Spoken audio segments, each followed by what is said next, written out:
Bismillahirrahmanirrahim. Assalamualaikum warahmatullahi wabarakatuh.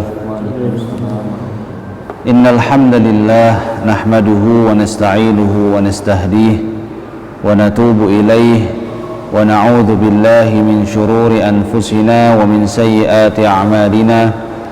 May yahdihillahu fala mudilla lahu wa may yudlil fala hadiya lahu. Asyhadu an la ilaha illallah wahdahu la syarika lah wa asyhadu anna Muhammadan abduhu wa rasuluh, amma ba'd. Saudara-saudaraku kaum muslimin, kaum muslimat yang semoga senantiasa dimulakan oleh Allah Subhanahu wa taala. Alhamdulillahirabbil alamin, senantiasa kita memuji Allah Subhanahu wa taala atas segala limpahan nikmat dan karunia-Nya.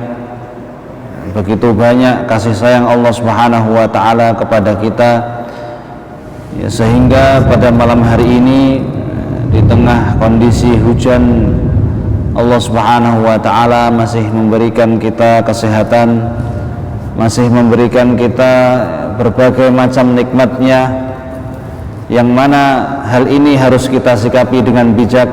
Kata Allah Subhanahu wa taala, la in syakartum la azidannakum.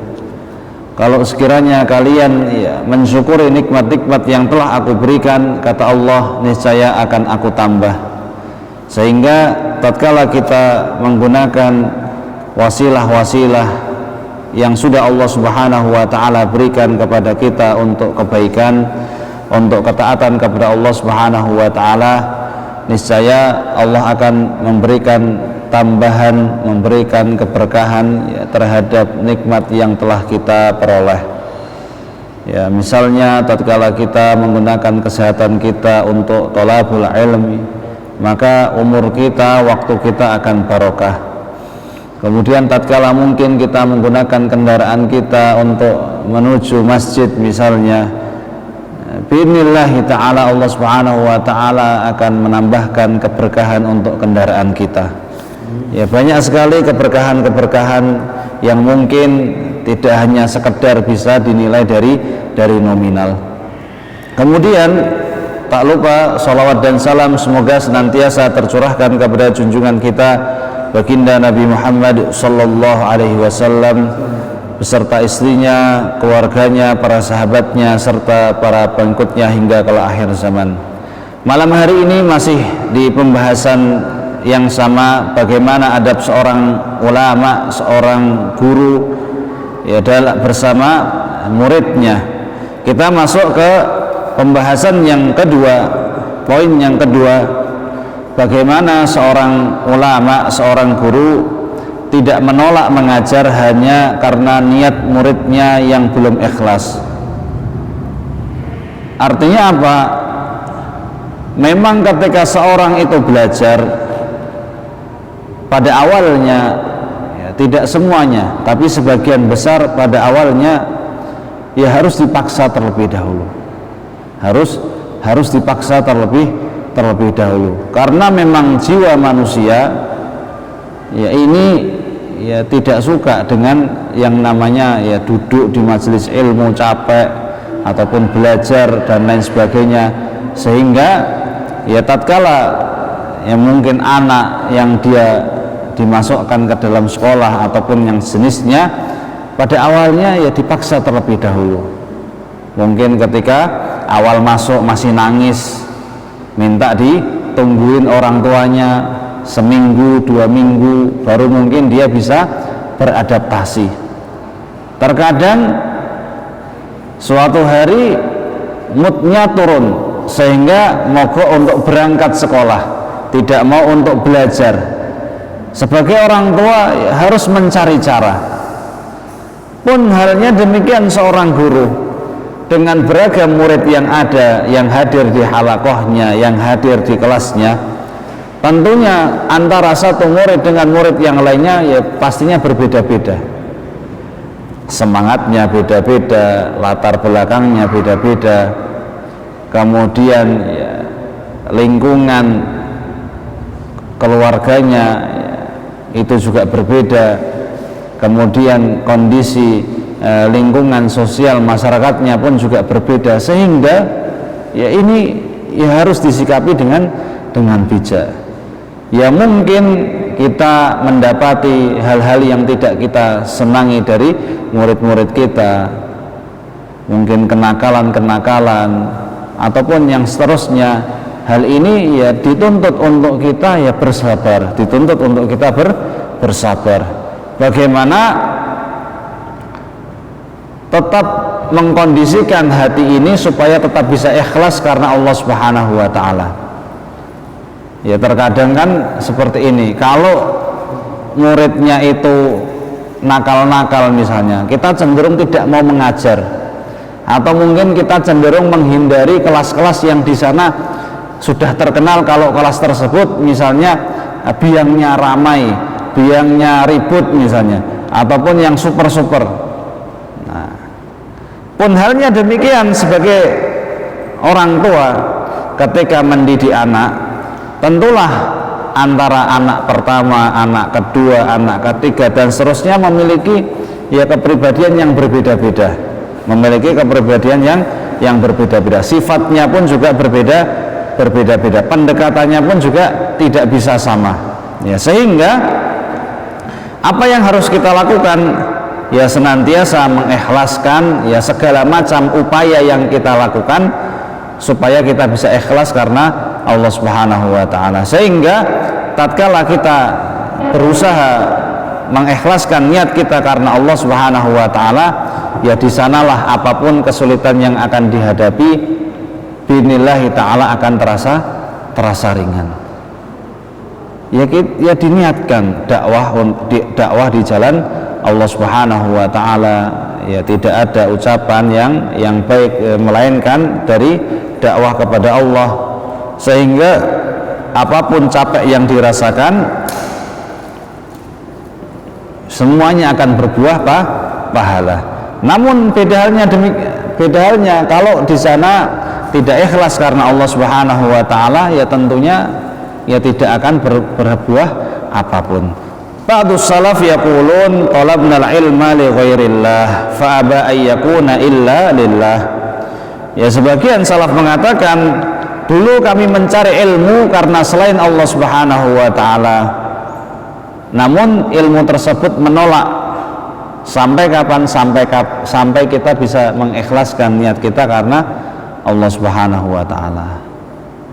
Ya, berkahnya ilmu ya ini akan terwujud ya, tatkala seseorang itu ya mengikhlaskan niatnya karena Allah Subhanahu wa taala.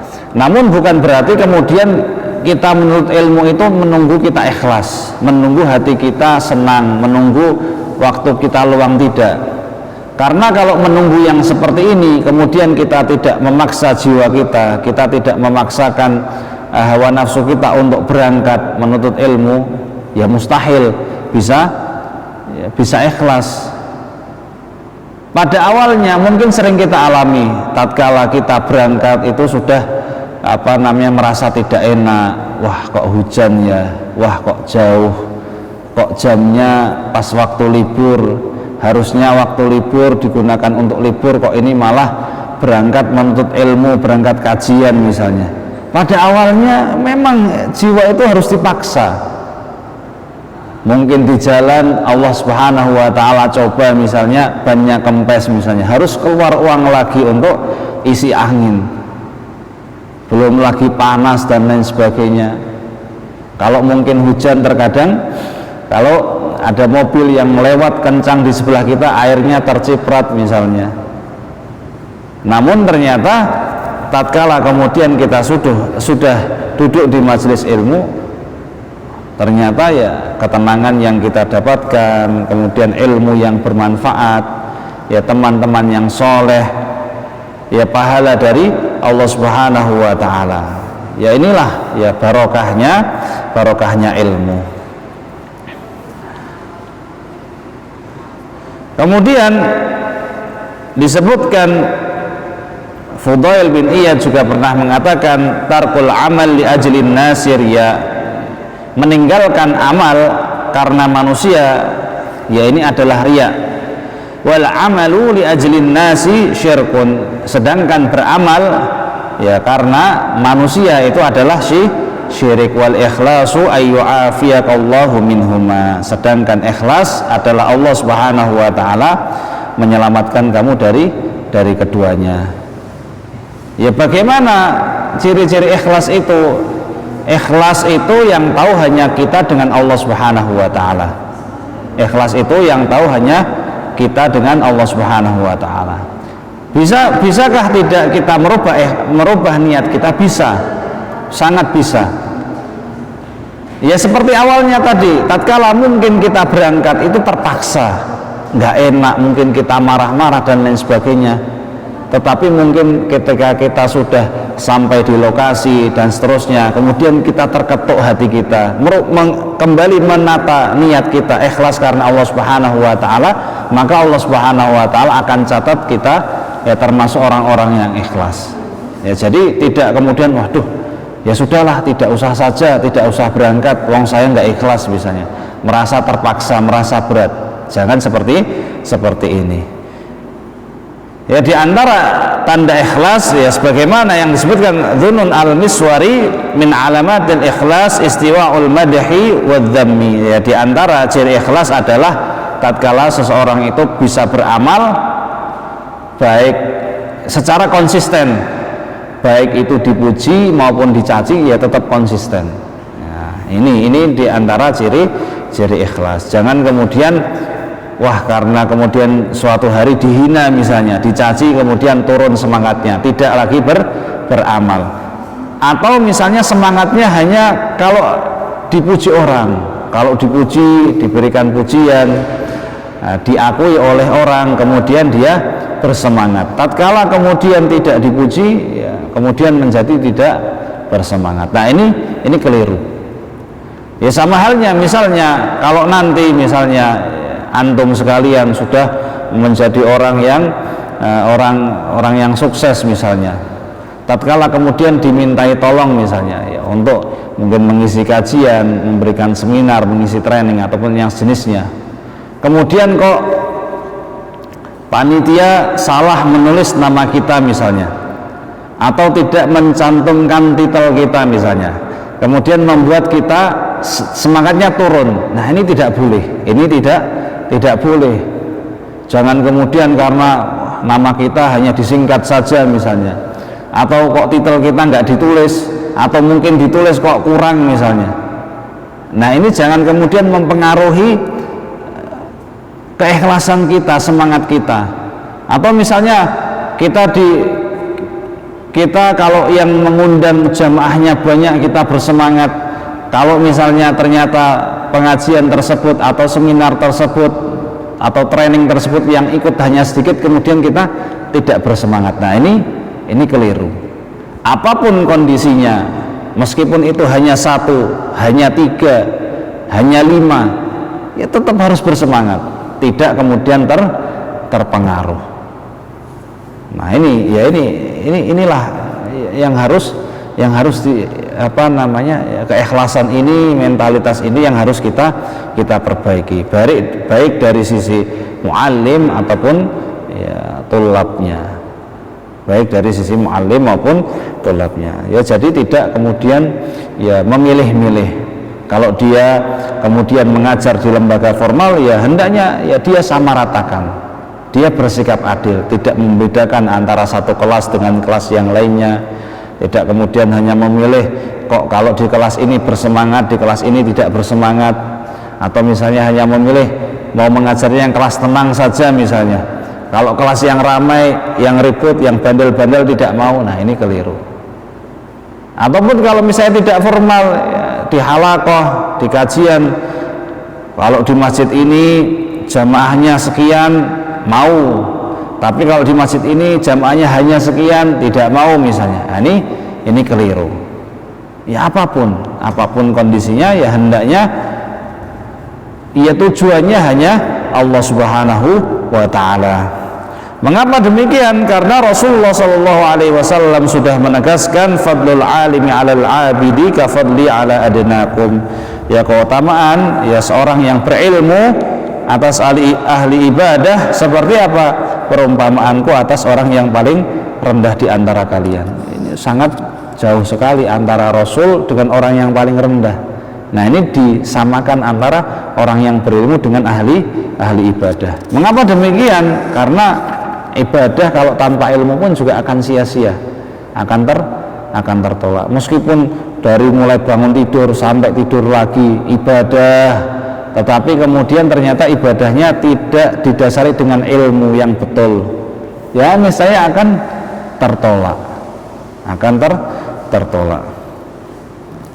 Kemudian poin yang ketiga, mendorong para murid terhadap ilmu dan menzuhudkan mereka dari dunia. Ya, hendaknya memotivasi murid untuk menuntut ilmu dalam berbagai kesempatan dengan menjelaskan apa yang Allah Subhanahu wa taala sediakan untuk para ulama, ya berupa derajat-derajat mulia, ya mereka ya pewaris para nabi dan seterusnya. Maksudnya bagaimana? Ya kita motivasi ya baik murid kita, ya mad'u atau mustami' kita, atau mungkin ya, anak kita yang sedang kita berikan pendidikan, pengajaran, ya hendaknya kita ya motivasi mereka ya berupa apa? Keutamaan ilmu, atau juga ya misalnya kalau anak-anak itu suka dengan kisah-kisah, cerita-cerita, ya memang dalam mendidik itu harus bervariasi, bervariasi, tidak bisa dengan cara itu saja, tidak bisa dengan cara itu saja, ya karena ya bagaimanapun manusia itu memiliki sifat yang namanya bosan. Terkadang bosan dengan kondisi tertentu, atau misalnya waktu tertentu ataupun tempat tertentu, ya pasti. Sehingga apa? Dalam kemudian mendidik, memberikan pengajaran itu harus kita bervariasi. Ya contohnya misalnya ada materi yang cocok disampaikan di pagi hari, ada materi yang tidak cocok disampaikan di siang hari misalnya. Contohnya misalnya pelajaran yang susah, misalnya matematika, kemudian kita taruh di jam yang terakhir misalnya, tentunya konsentrasi sudah tidak konsentrasi, untuk mikir sudah capek. Ya hendaknya ya matematika mungkin ditaruh di ya jam pertama, otak masih fresh, masih segar, habis sarapan. Mungkin jam yang terakhir ya diisi dengan ya mungkin materi-materi yang ringan, ya doa ataupun materi-materi yang sejenisnya. Ya memang memilih waktu itu pun juga berpengaruh. Kapan harus memberikan nasihat kepada anak, ya kapan memperbolehkan mereka untuk bermain dan seterusnya, ya ini memang harus divariasi. Di samping itu hendaknya Syekh mendorongnya secara bertahap untuk melakukan hal-hal yang menunjangnya meraih ilmu. Nah makanya jadi seperti ini. Terkadang mungkin guru kita membebani kita seolah-olah itu berat untuk kita, kita. Biasanya berkaitan dengan menghafal,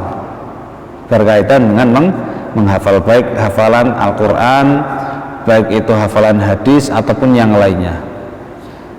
Dan ini yang saya alami. Ya dulu ketika saya belajar itu ada yang namanya pelajaran doa. Pelajaran doa itu adalah kita ketika di kelas itu kita menghafal doa, kemudian disetorkan. Doanya itu dari buku Hisnul Muslim. Nah, Hisnul Muslim. Nah, itu kan ada banyak doa-doa. Biasanya setiap pertemuan itu satu doa harus dihafal. Tapi kalau misalnya panjang ya biasanya dipotong-potong. Pada awalnya terasa berat sekali. Dan kebetulan jamnya pun juga seperti yang saya sampaikan tadi. Jam yang waktu-waktu yang untuk menghafal itu kok sepertinya kurang pas. Sudah siang. Akhirnya ya tetap mau nggak mau tetap ya dilaksanakan, meskipun ya dengan ya hati yang berat, ya harus kemudian menghafal, harus setor dan seterusnya. Waktu berjalan dan ternyata alhamdulillah selesai itu buku. Apa manfaatnya yang bisa dirasakan? Ternyata baru terasa sekarang. Oh iya, dulu coba guru itu tidak memaksa untuk menghafal. Apa yang terjadi? Ya nggak akan tahu doa ini, misalnya doa ketika misalnya ada petir, doa ketika kita tertimpa musibah, atau misalnya kita mengalami kesulitan dan sejenisnya. Ya, akhirnya apa? Ya, ternyata memang apa yang sudah guru kita mungkin dalam tanda petik seolah-olah dulu kita dipaksa, dulu mungkin kalau kita tidak berhasil melaksanakannya mungkin dihukum dan seterusnya, itu ternyata buahnya baru bisa kita rasakan sekarang. Banyak hal-hal yang baru terfikirkan oleh kita saat kita sudah dewasa. Oh, kenapa kok dulu kita disuruh seperti ini, diperintahkan seperti ini, diharuskan seperti ini. Ternyata ya, buahnya ini baru bisa kita rasakan tatkala kita sudah dewasa. Kemudian membatasi diri pada yang mudah dan kadar cukup dari dunia. Ya, jadi ya dengan dunia ini ya secukupnya saja. Kemudian tidak menjadikan tujuan utama. Artinya bukan kemudian kita meninggalkan dunia, tidak. Tetap dimotivasi bagaimana ya supaya untuk meraih dunia itu digunakan untuk akhirat. Makanya kalau kita lihat para sahabat ridwanullah ajmain, itu mereka ya bersemangat ketika belajar, ya semangat ketika mereka berdagang mencari dunia pun juga bersemangat, tapi hasil yang diperoleh untuk ketaatan kepada Allah Subhanahu wa taala.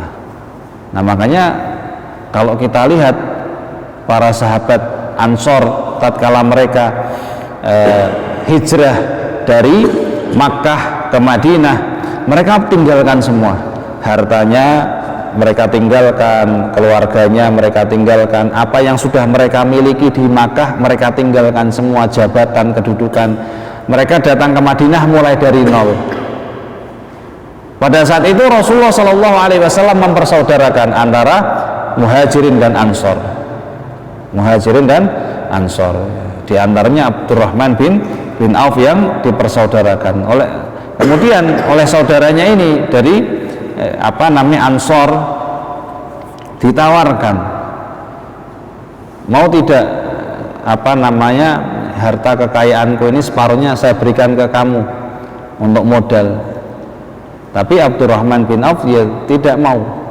Beliau ya tunjukkan saja pasar. Nah, inilah bagaimana mentalitas seorang pengusaha. Kalau belum apa-apa sudah minta modal dulu dan lain sebagainya. Ini mental pekerja, bukan mental pengusaha. Tapi kalau mental pengusaha, ikhtiar dulu. Makanya Abdurrahman bin Auf awalnya hanya mengumpulkan tali aksesoris unta, ikat unta, kemudian dikumpulkan, kemudian dijual terus, dan beliau selalu menerapkan prinsip yang namanya jual beli harus cash, tidak kemudian utang. Baik ada seorang yang kemudian beli dari dia ataupun ketika dia kulaan, pokoknya harus cash.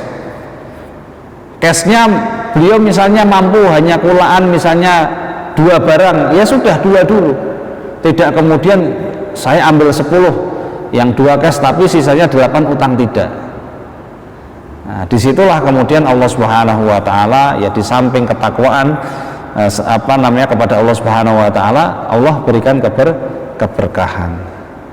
Ya inilah termasuk misalnya apakah kemudian seorang wanita misalnya tidak boleh kemudian mencari dunia? Jawabannya ya boleh. tapi tentunya bagaimana tidak melanggar syariat, bagaimana tidak melanggar syariat. Ya kita tahu Khadijah Ummul Mukminin, istri Nabi SAW itu saudagari yang kaya raya, berbisnis. Tapi apakah kemudian kemudian kita katakan ya sudah di rumah saja? Ya tidak demikian. Bagaimana beliau tetap bisa berbisnis tetapi tetap ya menjalankan syariat. Makanya Khadijah Ummul Mukminin mencari orang yang bisa dipercaya, yang amanah untuk menjalankan ya dagang beliau. Sehingga artinya apa? Semua itu terbuka lebar, semua itu terbuka lebar. Seorang muslimah dia tetap bisa berkarya, tetapi tentunya tetap dalam koridor syariah, tidak meninggalkan kewajiban. Ya kita lihat Khadijah Ummul Mukminin kemudian juga tidak meninggalkan kewajiban untuk mendidik anak-anak beliau dari Rasulullah Shallallahu Alaihi Wasallam sambil bisnisnya tetap berjalan. Nah inilah ya Islam ini sangat memberikan kemudahan. Apapun peluangnya dibuka asal sesuai dengan koridor syariat.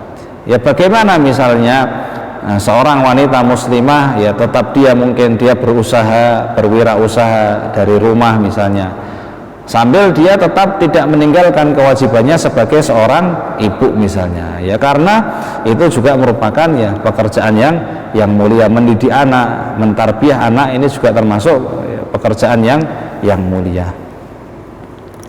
Serta bersikap qanaah terhadapnya agar hatinya tidak disibukkan dengan keterkaitan kepada dunia. Al-Imam An-Nawawi rahimahullahu ta'ala menyebutkan wajadtul qana'ata aslul ghina. Aku mendapati bahwasannya sifat sikap qanaah itu merupakan pangkal kekayaan. Sehingga kalau seseorang itu tidak memiliki qanaah, berapapun akan terasa kurang. Dan apabila seseorang itu tidak memiliki sifat qanaah, dia akan pelit. Coba kita lihat para sahabat, tatkala mereka sudah ya sukses dalam perniagaan mereka tidak pelit. Ketika ada panggilan perang, mereka bagaimana mempersembahkan yang terbaik untuk mempersiapkan ya kaum muslimin untuk berjihad fi sabilillah. Ya misalnya tatkala perang Tabuk, pada saat itu ya musim yang sangat sulit. Kemudian tatkala Rasulullah Shallallahu Alaihi Wasallam mengumumkan dan membuka siapa yang ingin berinfak untuk membiayai perang Tabuk ini, para sahabat berlomba-lomba. Mereka tidak pelit, mereka keluarkan semuanya. Abu Bakar As-Siddiq radhiyallahu ta'ala semua hartanya diinfakkan, Umar bin Khattab separuh hartanya, bagaimana Utsman bin Affan, Abdurrahman bin Auf, bahkan sampai ummahatul muslimin, sahabiyah, mereka mencopot cincin mereka disedekahkan, ya punyanya anting disedekahkan, punyanya kalung disedekahkan. Mereka dengan dunia ini tidak terlalu menggenggam. Tatkala itu adalah panggilan Allah Subhanahu wa taala, jihad fi sabilillah, berinfak di jalan Allah Subhanahu wa taala, akan sangat mudah mereka untuk melepaskannya. Karena mereka sadar semuanya adalah titipan. Ya kita lihat bagaimana Abdurrahman bin Auf tatkala kemudian dia berbuka puasa, dihidangkan makanan yang enak, kemudian beliau bersedih, teringat sahabatnya dulu ketika perang Uhud, ketika perang Uhud misalnya, Mus'ab bin Umair, tatkala beliau terbunuh wafat, itu sampai kafannya kalau ditutupkan ke kepalanya kemudian kakinya terlihat, kalau ditutupkan ke kakinya kemudian kepalanya terlihat, saking kondisinya ya kekurangan sekali, sampai pada saat itu harus ya, ditutupkan kepala kemudian sisanya ditutup dengan rumput misalnya. Nah inilah bagaimana ya para sahabat mereka ini dengan dunia ini tidak terlalu menggenggam. Ya kita lihat bagaimana Abdurrahman bin Auf itu ketika sepeninggal Rasulullah Shallallahu Alaihi Wasallam, Rasul itu sudah wafat, kemudian beliau senantiasa mengalokasikan dari hartanya untuk hadiah untuk ahlu bait Rasul, istri-istri Rasul setiap bulan diberikan ya uang tunai. Kemudian ahlu Badar, orang-orang yang ikut perang Badar, kemudian juga diberikan juga misalnya. Nah ini mereka para sahabat ridwanullah ajmain, mereka memiliki sikap qanaah, ya tidak pelit, dan kemudian apa ya tidak silau dengan dunia. Kemudian yang berikutnya, mencintai untuk murid apa yang dia cintai untuk dirinya sendiri, memperhatikan kemaslahatannya, menasihatinya dengan kasih sayang. Ya. Ibnu Abbas berkata, akramun nasi alayya jalisil ladhi yatakhatta riqaban nasi ilayya law istata'tu alla yaqa'ad dhubabu alaihi la fa'altu. Manusia yang paling mulia bagiku adalah muridku yang datang ke majlisku dengan melangkahi pundak menyibak kerumunan orang-orang. Ya seandainya aku mampu agar lalat tidak hinggap padanya, pasti aku lakukan. Ya inilah ya bagaimana seorang guru dengan muridnya, seorang ayah dengan anaknya tatkala mendidik mereka ini dengan penuh rasa cinta. Artinya apa? Dia memberikan apa yang dia cintai untuk dirinya sendiri. Dia memberikan apa yang dia cintai untuk dirinya sendiri. Sehingga apa? Ya, tidak separuh-separuh, tidak setengah hati. Nah ini penting sekali, karena yaitu terkadang kemudian karena ya kurangnya keikhlasan karena Allah Subhanahu wa taala, ya akhirnya dengan murid kemudian apa misalnya ya marah-marah, atau misalnya berlaku kasar misalnya, atau mungkin terhadap anak kemudian tidak sabar berlaku kasar misalnya, padahal dia lupa bahwasanya anak tersebut adalah titipan yang Allah Subhanahu wa taala amanahkan untuk dia, yang harus dia jaga, yang harus dia rawat, yang harus dia didik dengan baik. Rasulullah Shallallahu Alaihi Wasallam bersabda, la yu'minu ahadukum hatta yuhibba li akhihi ma yuhibbu li nafsihi. Tidaklah beriman, tidak sempurna iman salah seorang di antara kalian sampai apa? Mencintai untuk ya saudaranya apa yang dia cintai untuk dirinya. Ya apa yang dia cintai untuk dirinya, ya itulah yang dia berikan. Ya kalau misalnya dia sukanya ikan, ya jangan kemudian dia memberikan misalnya tahu misalnya, ya sama, dia suka ikan, ya dia berikan ikan. Nah inilah ya bagaimana seorang syekh memperhatikan kemaslahatan muridnya, memperlakukannya dengan perlakuan yang kasih sayang, berbuat baik, ya kemudian bersikap sopan, ya bersabar atas kekurangan-kekurangan yang ada pada diri murid ataupun pada ya diri anaknya. Ya ini kalau seseorang itu ikhlas karena Allah Subhanahu wa taala, bersabar, kemudian senantiasa memberikan yang terbaik, maka Allah Subhanahu wa taala ya, pasti yang akan membalasnya dengan kebaikan-kebaikan yang tak terhingga. Boleh jadi mungkin murid tersebut sudah lupa dengan gurunya, Dulu mungkin kita bagaimana berusaha ya, sebaik mungkin kita didik mereka. Tatkala mereka sudah dewasa, ya sudah, mereka sudah lepas. Tapi yakinlah bahwasannya yang namanya ilmu yang bermanfaat itu pahalanya akan senantiasa terus mengalir, baik itu mungkin muridnya itu tidak ingat dengan kita ataupun tidak, pahala itu akan terus mengalir. Bagaimana mungkin dulu yang kita mengajarkan mereka membaca Al-Quran, bagaimana kemudian kita yang mengajarkan bacaan-bacaan sholat, Nah ini meskipun murid tersebut sudah tidak ingat dengan kita, ya pahalanya pun akan terus mengalir kepada kita. Sama halnya pun dengan orang tua. Ya tatkala kemudian orang tua itu bersabar mengajari anaknya dari A, ba, ta, sa sampai bisa membaca Al-Qur'an, sampai bisa menghafal surat-surat pendek.